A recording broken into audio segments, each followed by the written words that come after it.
প্রথম মঞ্জিল আমি যখন কবরে যাব, তো আমার রব আমার সঙ্গে কি ব্যবহার করবে, আমি বা রবের সঙ্গে কি ব্যবহার করে রেখেছিলাম, আমার যে কি এমন আমল নিয়ে আমি চললাম, এটা আমি বুঝতে পারছি না রে বাবা।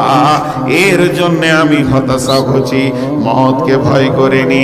ওয়ান আনাস রাদিয়াল্লাহু তাআলা আনহু قال قال رسول الله صلى الله عليه وسلم اتبع الميت ثلاثة فيرجعان اثنان ويبقى معه واحد فيرجعان أهله ماله ويبقى معه واحد عمله।